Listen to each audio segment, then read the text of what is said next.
রাজনৈতিক দলের প্রতীক নিয়ে এখানেও কথা আসলো। আমি মনে করি আপনাদের স্ট্যান্ড এই পর্যন্ত যা আছে এর চেয়ে ভালো আর হওয়া সম্ভব না এই মুহূর্তে। কারণ যে এই প্রতীকটা নিয়ে এখানে বিষয় হচ্ছে, কথা হচ্ছিল বা এখনো দাবি দেওয়া থামেনি, সেটি কিন্তু আগেই একটি দল চেয়েছিল। আমি আমার নির্বাচন কমিশনকে দেখতে চাই সকল ধরনের বিতর্কের ঊর্ধ্বে, কারণ এবার আশা করি আমরা ভোট দেব, আশা করি আমরা ভোট দেওয়ার সুযোগ পাবো। অতএব আমার নির্বাচন কমিশনার এবং নির্বাচন কমিশন যেন সেটা সবার জন্য নিশ্চিত করতে পারে সমান সুযোগ।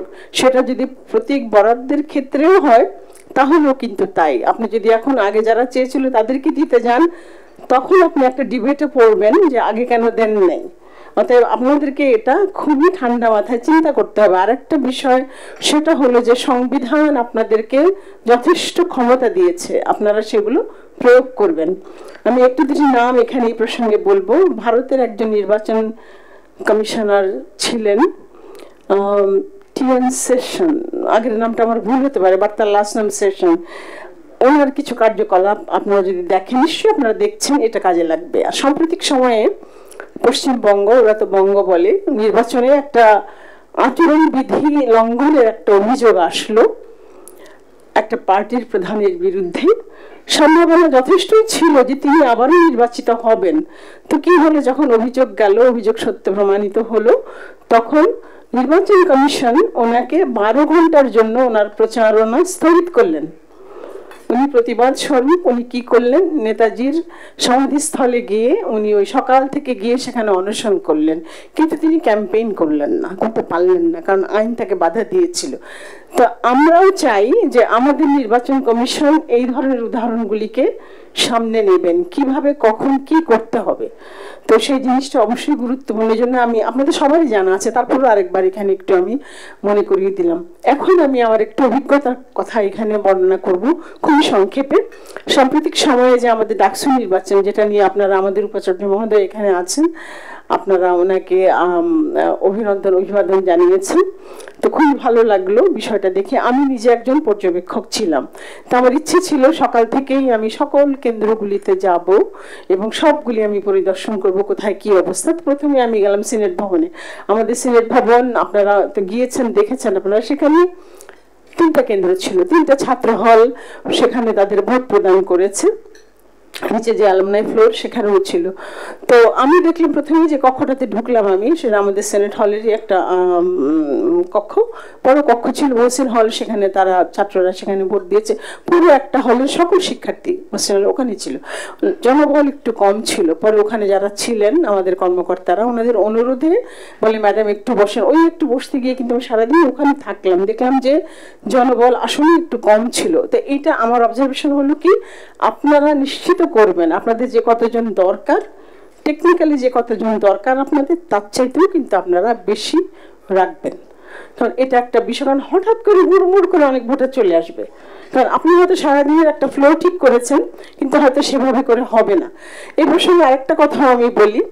তো সেখানে যখন ভোট কাউন্টিংটা হয়, আমি তখনও সেখানে উপস্থিত। বেশ আমি সন্ধ্যার বেশ পরে সেখান থেকে কিন্তু ত্যাগ করেছি, দেখেছি পরে আর আমি একা ফিরতে পারবো না রাত্রে। তো যাই হোক, সেটা যেটা দেখলাম, ছাত্র হলের যে ভোট, টোটাল যে ভোট যতগুলি ছিল ওই কেন্দ্রে, সেখানে প্রায় শতকরা 84% ভোট প্রদান করা হয়েছে। অন্যান্য গুলোর থেকেও আমি এরকম শুনেছি, সর্বোচ্চ একটা ছিল 88%। সেই জায়গাতে আমাদের ছাত্রী হলের, সেটা একটু শুনেছি স্ট্যাটিস্টিক্স, সেটা কিরকম ছিল যে 64-63, মোট কথা গড়ে 66% কি 67 অতিক্রম করতে পারেনি। ঠিক আছে, তার মানে 1/3 ছাত্রীরা আমাদের ভোট দিতে আসেননি।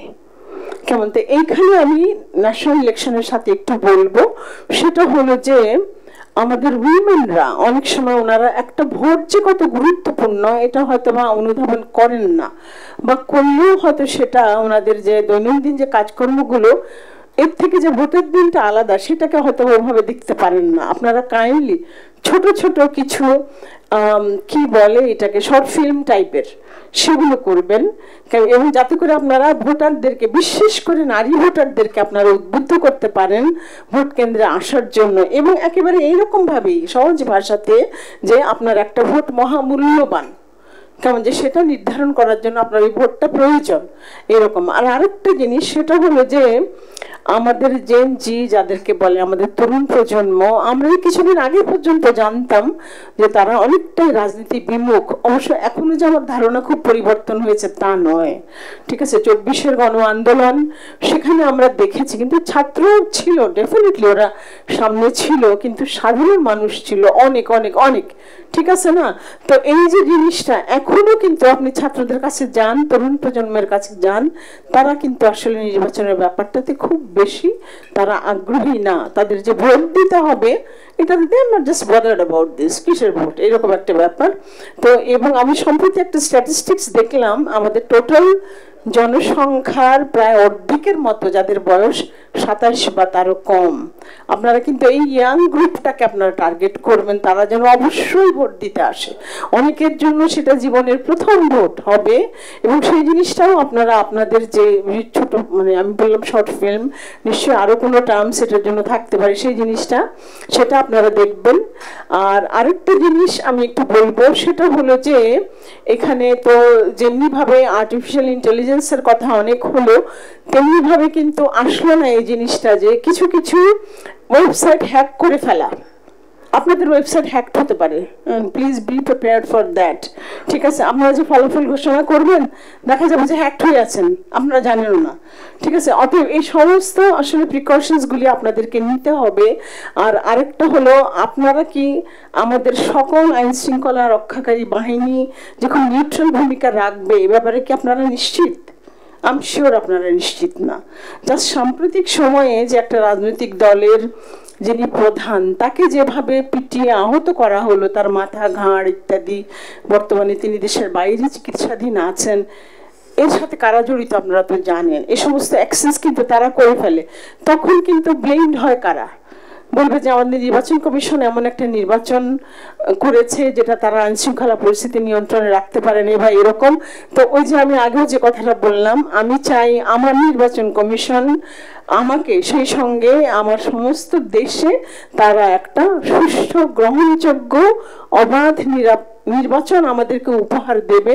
এবং এই জন্য যা যা কিছু করণীয়, যে সমস্ত আমাদের আইন শৃঙ্খলা রক্ষাকারী বাহিনীর ভাইরা যাদের বিরুদ্ধে বিন্দুমাত্র অভিযোগ আছে, তাদেরকে দয়া করে নির্বাচনের কার্যক্রম থেকে বিরত রাখবেন। আমি অনেকটা সময় নিয়ে নিলাম।